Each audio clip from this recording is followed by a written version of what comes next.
Tout juste 8h33 sur RMC BFM TV. Mon invité ce matin dans le Face à Face, c'est Marion Maréchal, vice-présidente de Reconquête. Bonjour Marion Maréchal. Bonjour. Alors un mot d'abord sur ce Technival, un festival de musique techno organisé dans l'Indre. Jusqu'à 30 000 personnes attendues sur un terrain privé, malgré tous les arrêtés d'interdiction pris pour dissuader les festivaliers. 200 gendarmes sont mobilisés. Mais les participants ne seront pas délogés pour des raisons de sécurité, dit le préfet. Précisons que pour l'instant, tout se passe bien. Est-ce que l'État aurait dû réagir différemment ? Oui, mais c'est une fois de plus la démonstration d'une faillite de l'État. Mais c'est le même syndrome face au campement des gens du voyage. C'est le même syndrome face à l'incapacité à démanteler les campements insalubres à Mayotte. On voit bien qu'à chaque fois, en fait, sur des sujets qui le sont gouvernement... pas exactement les mêmes. Oui, mais c'est la même logique. Oui, enfin, avec des conséquences qui peuvent être des conséquences réelles, puisqu'on sait que dans ces festivals, il y a de la drogue, il y a beaucoup d'alcool. J'imagine que le champ de cet agriculteur à qui on n'a pas demandé son avis sera littéralement saccagé. Donc j'espère au moins qu'il sera accompagné pour la remise en état. Donc c'est vrai qu'il y a un côté désespérant, en fait, à force de ne pas faire de vagues, à force de vouloir éviter évidemment tout risque de débordement, de ne pas avoir pris tout de suite les dispositions pour empêcher ne serait-ce que le montage technique finalement de ce matériel, parce que c'est quand même un matériel considérable qui est arrivé par les routes, qui a été installé. Là, on aurait pu imaginer une réaction en amont. En l'espèce, il y a eu des arrêtés préfectoraux qui ont été pris d'interdiction. Vous parlez de faillite de l'État. Qu'est-ce que vous auriez fait différemment pour éviter ces jusqu'à 30 000 toughers, comme on les appelle, viennent dans l'Indre il aurait fallu empêcher le montage du matériel. Mais pour ça, il aurait fallu que des forces de police ou de gendarmerie soient sur place et tout de suite réagissent. Parce que le problème, c'est qu'une fois que vous avez massivement l'arrivée de personnes, comme c'est le cas aujourd'hui, c'est beaucoup plus compliqué parce que vous avez des risques de débordement. Et comme on est d'accord qu'une fois qu'ils sont là, on peut plus les déloger. Oui, mais le problème, c'est que cet État est tétanisé à l'idée d'aller au contact et de faire respecter la loi parce qu'ils ont peur qu'il y ait des débordements ou des tensions. On se retrouve finalement avec chaque fois ceux qui violent la loi, qui gagnent face à l'autorité de l'État. Et ça envoie quand même un signal absolument désastreux. Toujours sur cette question d'autorité de l'État, Marion Maréchal, à Annecy, une enquête a été ouverte après un défilé non autorisé d'une quarantaine de militants d'extrême droite. Pour ceux qui nous écoutent, on y voyait notamment des manifestants, pour certains cagoulés, avec des flambeaux, des drapeaux français, savoyards, scandant des slogans d'ultra-droite, par exemple « Jeunesse, Europe, Révolution ». Est-ce qu'elles vous ont choqué, ces images à Annecy ? Indéniablement, les images sont désagréables, c'est le moins qu'on puisse dire. Maintenant, j'ai regardé. Non, mais j'ai regardé de près. Je vais vous dire, j'ai vu donc une quarantaine. Rendez-vous chez le dentiste, c'est désagréable. Non, mais je veux dire, évidemment qu'elles sont choquantes, ridicules. Je trouve, je n'ai aucune sympathie pour ces gens et je les trouve ridicules par ailleurs. Donc voilà. Pourquoi ridicule ? Maintenant, on parle d'une quarantaine de personnes qui ont défilé une trentaine de minutes. Il va y avoir une enquête parce qu'en effet, la manifestation n'a pas été autorisée, donc la justice suivra son cours. Je vous le dis franchement, je ne vais pas pour autant participer à la mascarade à laquelle j'assiste depuis 10 jours de la part du gouvernement et de la gauche qui essaie de nous expliquer que la principale menace dans ce pays, c'est une pseudo-menace fasciste ou d'ultra-droite. Voilà. Alors que dans la même semaine... que dans la même semaine, en parallèle de cet événement, vous avez une femme handicapée de 83 ans qui s'est fait cambrioler et violer par 2 migrants clandestins, que vous avez une fusillade à Nantes, que vous avez un cimetière juif et chrétien qui a été profané, que vous avez des jeunes à Nice qui ont été lynchés par plusieurs personnes à coups de sale français et de sale blanc. Voilà, je considère que l'un n'empêche pas l'autre. Là, en l'espèce, je vous interroge sur ce qui représente une forme de menace de gens qui scandent des slogans. Tous les sujets dont vous balayez ça tout à fait d'un verre de main. Oui, parce que je considère qu'aujourd'hui, la menace structurelle et la menace centrale, elle est davantage du côté des événements dont je viens de vous parler, dont personne ne parle évidemment dans la presse, dont personne, semble-t-il, ne s'offusque comme on devrait s'offusquer. On parle d'Annecy. Je vais vous dire, moi, je pense que le vrai sujet pour la population à Annecy, ce sont les 183 000 crimes et délits qu'il y a eu en 2022 dans cette ville. Il y a eu plus 17% d'augmentation de coûts et blessures sur un an, plus 16% d'augmentation de l'insécurité en général. Je n'ai pas l'impression d'avoir vu une telle mobilisation, y compris d'ailleurs de la vie politique locale, face à ces victimes et face à ces phénomènes. Donc j'ai le sentiment quand même, je vous le dis sincèrement, qu'on fait de 40 mythos débiles le grand phénomène, la grande menace sur nos sociétés. Je vous le dis franchement, moi je participerai pas à cette mascarade. Il y a quelque chose qui me frappe quand je vous écoute ce matin. Au fond, vous faites un peu comme Jean-Luc Mélenchon. Quand on interroge Jean-Luc Mélenchon sur les violences d'extrême gauche, les Black Blocs, il dit mais le seul sujet c'est les violences d'ultra-droite. Donc en fait, vous faites exactement la même chose à l'inverse. Non, je vous permets pas du tout de faire un parallèle parce que Jean-Luc Mélenchon vous dites au fond c'est ridicule, c'est des mythos, ils sont 40, le vrai sujet c'est l'immigration. Non, il y a une grande différence, excusez-moi, avec l'extrême gauche. La NUPES a passé son temps à ou défendre ou refuser de condamner les violences qu'on a vues aux différentes manifestations, voire même justifier la violence politique. Je le rappelle, puisqu'ils invitent notamment dans leur école de formation des intellectuels, notamment un intellectuel suédois, qui lui justifie la violence politique comme une nécessité pour faire avancer la cause. Il n'y a aucun militant du Parti Reconquête qui participe à ce type de manifestation. Pardon de vous dire qu'aujourd'hui, la seule menace politique et la seule violence politique qui existe dans ce pays, qui soit réelle, qui soit structurelle, qui soit régulière, systématique et dangereuse, jusqu'à ce qu'on puisse voir des tentatives de meurtre sur des policiers, c'est une violence d'extrême gauche. Et la seule classe politique qui ne la condamne pas... Il y a des tentatives d'assassinat, il y a même un complot qui a été déjoué contre Jean-Luc Mélenchon, il y a des gens qui vont passer pour la racistes qui viennent d'extrême droite. Qui fait preuve de complaisance, c'est la NUPES. Voilà. Moi, je n'ai aucune espèce de sympathie pour qu'une quelconque violence politique qu'elle soit. Je l'ai systématiquement condamnée. C'est le moins qu'on puisse dire. Donc les choses sont très claires, il n'y a pas de parallèle possible. Je vous dis juste, une fois de plus, j'y reviens, je vous dis juste que je considère qu'il y a une forme d'instrumentalisation à faire d'un événement certes déplorable, condamnable et qui aura une suite. Il n'y a aucun militant du Parti Reconquête qui sont parfois dans la rue dans ce type de manifestation. Mais Reconquête n'a strictement rien à voir avec ces groupes. Et évidemment, nous n'avons aucune sympathie pour eux, c'est le moins qu'on puisse dire. Malgré tout, il y a ce qui s'est passé à Annecy. On avait vu aussi à Paris, rassemblement de l'Action française, bien sûr, ce qui s'était passé le 6 mai. Comment est-ce que vous expliquez le fait qu'il soit plus visible qu'il n'était? Est-ce qu'il y a une forme de désinhibition de ces groupes d'ultra-droite? On voit bien qu'ils sont plus présents qu'ils ne l'étaient il y a encore quelques mois dans les rues de France. Une fois de plus, je pense qu'il y a quand même, pardonnez-moi, mais une forme d'instrumentalisation de ces phénomènes. Il y a des groupes qui existent, de quelques centaines de personnes indéniablement, qui doivent être bien sûr surveillés si tant est qu'ils puissent être dangereux, dont les violences éventuelles doivent être empêchées, bien évidemment sans aucune complaisance, mais il y a, semble-t-il, une fois de plus, un détournement du sujet. Donc la menace j'aimerais comprendre ce que vous dites. La menace d'ultra-droite n'existe pas. Je pense qu'elle est dérisoire. Voilà, je vous le dis franchement, je pense que la seule menace qui continue d'exister dans ce pays de manière structurelle et d'un point de vue statistique, c'est la violence d'extrême gauche. Je pense que tous les Français en ont conscience et en ont vu des exemples récemment, que ce soit sur les dégradations de mobilier urbain, les agressions des forces de l'ordre, les risques de décès suite à des incendies sur des personnes. Quand Gérald Darmanin dit que la menace terroriste d'extrême droite est réelle dans ce pays. Je vais vous dire, je pense que c'est une tentative de détournement, voilà, des sujets, exactement comme sur la question de l'immigration et sur la question des répartitions des migrants dans les campagnes, où on a en effet ce pauvre maire, en l'occurrence, qui a été victime de façon scandaleuse et lamentable, disons-le, de cet incendie dont on n'a pas encore le fin mot de l'histoire, mais enfin voilà, et qui, à travers cet événement, tente de culpabiliser l'opinion, tente de bâillonner les oppositions, tente de détourner le sujet en faisant un lien entre la violence politique et le fait de s'opposer au fait qu'il y a aujourd'hui, rappelons-le quand même, 2000 migrants qui quittent chaque jour l'Île-de-France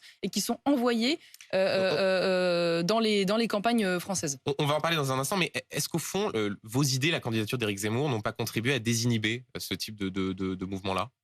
Non, pas du tout, pas du tout. Et vous voyez, la question que vous posez, elle est absolument révélatrice de ce que je viens de vous dire juste avant. C'est-à-dire qu'en fait, vous essayez de faire un lien entre des groupes qui n'ont rien à voir et qui ont des pratiques que tout le monde condamne, d'ailleurs, nous compris, sans aucune ambiguïté, et le fait de mener un combat politique. Dans les idées, sur les sujets migratoires, un combat politique en peut y avoir des convergences dans les idées. En toute légalité. Nous, chaque fois qu'on s'est opposé, y compris à la répartition des migrants dans les campagnes, ça a été dans le cadre légal, en faisant des lettres aux habitants, dans des manifestations déclarées. Donc il n'y a absolument rien de comparable. Et une fois de plus, je n'irai pas dans le sens de ce lien, parce que je crois qu'il y a un vrai sujet pour ces populations des campagnes, qui attendent de l'État des services publics, qui attendent des transports, qui attendent des routes, qui attendent des infrastructures, qui attendent de redresser l'industrie et l'agriculture, mais certainement pas qu'on envoie de l'immigration pour soi-disant compenser ces difficultés. Une toute dernière question sur ce sujet. On sent ces derniers jours une forme de malaise au Rassemblement national sur la question de la proximité entre Marine Le Pen, le RN et certains anciens militants du GUD. Le GUD, c'était un groupe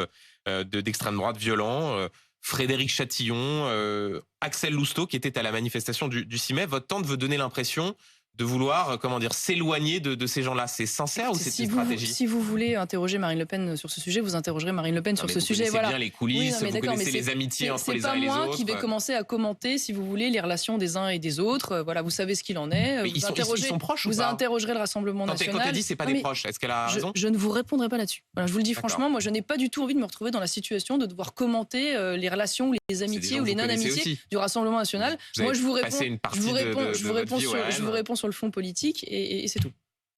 Ces mouvements d'extrême droite, Marion Maréchal, justement, pour certains, faisaient partie de ceux qui manifestaient contre l'installation du centre Pour demandeurs d'asile à Saint-Brévin, vous en parliez il y a un instant, Reconquête, votre parti politique, était un acteur central de la contestation avant de se désolidariser de ces rassemblements.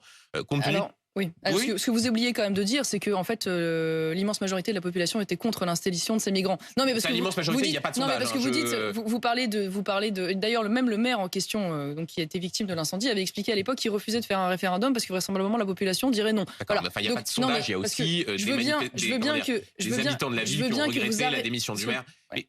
Non, mais le problème, si vous voulez, de la manière dont vous amenez les choses, c'est qu'on a le sentiment que cette volonté de refuser la répartition des migrants est l'affaire de quelques individus fous furieux, infréquentables. Le sujet, le sujet de la semaine a été la question des violences à l'égard des élus et de la violence politique. Et donc la question vous que je réduisez vous pose, l'opposition à eux. Je vous dis que l'immense majorité des Français, même, parce qu'il y a eu des sondages pour le coup qui ont été faits sur l'immigration, des Français qui veulent, qui refusent la répartition des migrants, qui veulent plus de régulation de l'immigration, plus de contrôle. Et qui veulent davantage d'expulsion des délinquants étrangers. Et ça, ailleurs, tous les sondages le montrent. Il s'agissait d'un transfert. Il y avait déjà un centre pour demandeurs d'asile. Juste ma question. Quand vous voyez ce qui s'est passé, c'est-à-dire incendie de son domicile, démission du maire qui a été confirmée cette semaine, est-ce que vous vous dites, on a contribué à ce climat de violence politique qui a abouti à ce que le maire soit obligé de partir? Vous n'en sortez pas. Donc c'était moi que vous mettez sur le banc de l'accusation. Non, pas du tout. Je vous pose la question. Je me fais le porte-voix des Français qui refusent l'immigration dans ce pays. À ces manifestations. Voilà. Je vous le dis, je ne supporte pas cette accusation indirecte. Je la trouve odieuse et je vais vous répondre sur le fond politique. Moi, ce que je crois aujourd'hui, c'est qu'il y a une déconnexion entre le monde politique sur ce sujet et l'attente des Français. Je vous l'ai dit, il y a eu très nombreux sondages.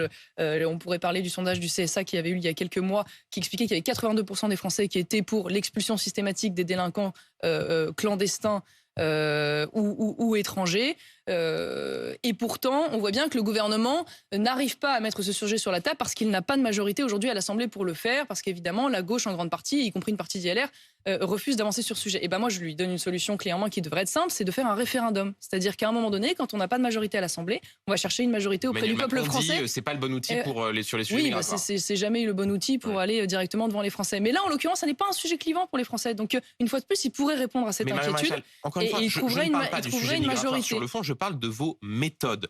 Le 30 mars, 8 jours après l'incendie du domicile du maire de Saint-Brévin, un courrier signé Éric Zemmour était distribué dans les boîtes aux lettres des habitants pour continuer d'alerter contre la dissémination de migrants. Ça veut dire que le 22 mars, le domicile du maire de Saint-Brévin est incendié et 8 jours plus tard, vous continuez à tracter... Vous êtes en train de nous accuser, en fait, potentiellement du fait... de se poser la question de la responsabilité des politiques d'apaiser un climat qui parfois est très tendu, et le fait est que je ne suis pas certain que tout cela ait contribué à apaiser la situation. Donc pour vous, distribuer un tract dans les boîtes aux lettres pour se faire le porte-voix du refus de la population de l'accueil de ces migrants dans les campagnes françaises, c'est une démarche factieuse, en fait, si je vous écoute. En fait, c'est une démarche illégale. Non, pardonnez-moi, c'est l'exercice classique, habituel de la politique. Peut-être que ça n'apaise pas les tensions. Vous voyez, on s'énerve et du coup... Non, le micro fonctionne. Tout va bien.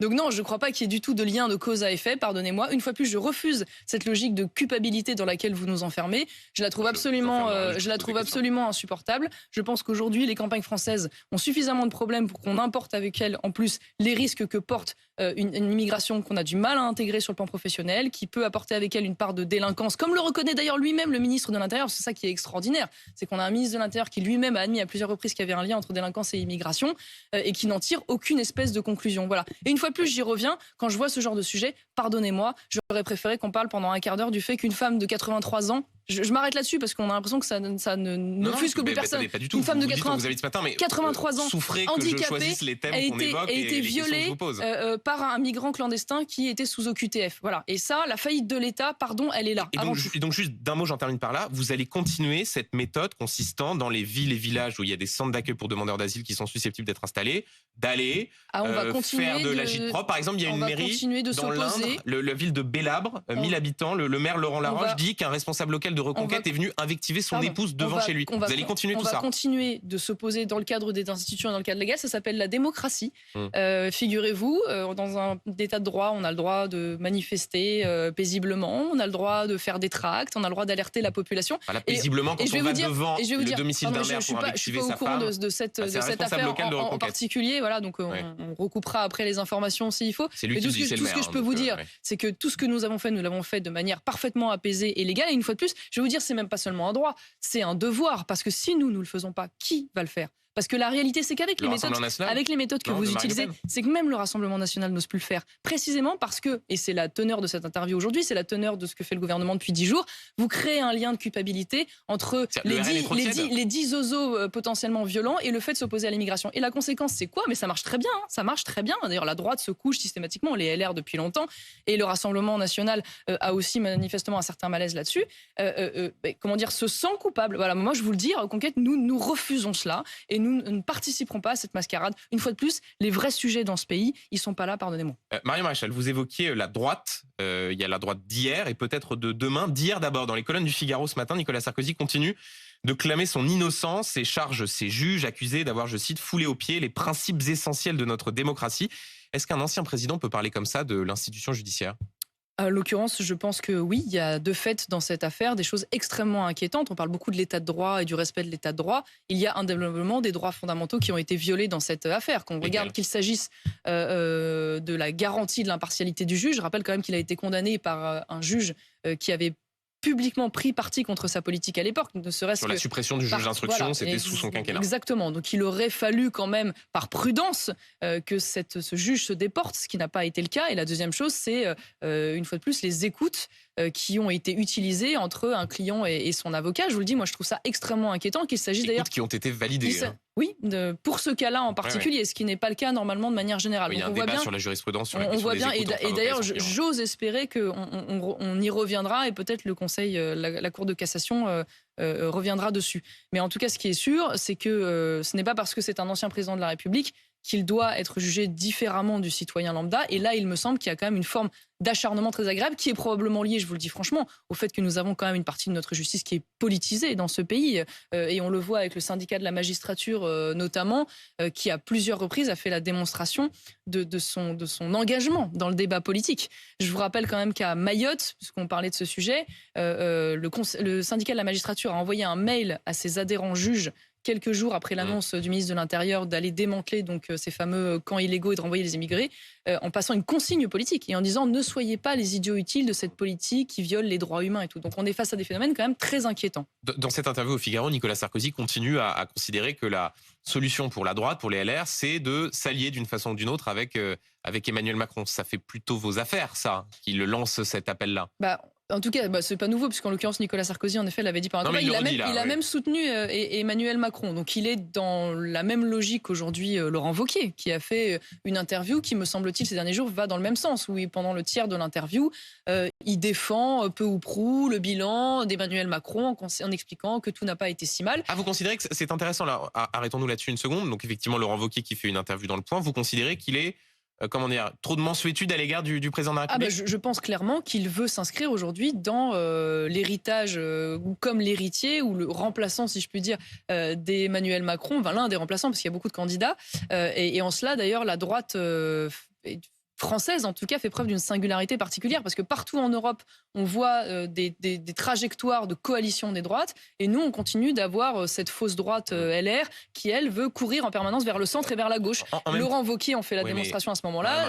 Nicolas Sarkozy appelait également cela de ses voeux. Pardon, mais si on lit l'interview au Point, il propose la suppression de quasiment toutes les autorités administratives indépendantes, l'ARCOM, la CNIL. Oh là là, il s'en prend aussi aux cours suprêmes. Le choc bureaucratique. C'est pas exactement une ligne politique de centre-droit. Excusez-moi de vous dire que lutter contre le choc bureaucratique, j'appelle pas ça un grand marqueur de rupture d'une politique de droite. J'appelle ça juste du pragmatisme et du bon sens, et je pense qu'a priori tout le monde sera d'accord. Donc non, je trouve pas qu'il y ait une vision, si vous voulez, qui pour moi tende une fois de plus vers une proposition, une véritable offre de droite. Je vois de nouveau cette volonté de courir vers la gauche et vers le centre pour s'inscrire dans cet espace-là plutôt que d'aller vers une coalition des droites. Et je trouve ça. Donc quand vous lisez cette interview, comment vous dites on pourrait travailler avec Laurent Wauquiez? Je vais vous dire, je vois aussi une autre illustration, une autre preuve de cela, c'est à travers le gouvernement fictif qu'a mis en place Éric Ciotti. Je ne sais pas si vous avez vu. Le shadow cabinet.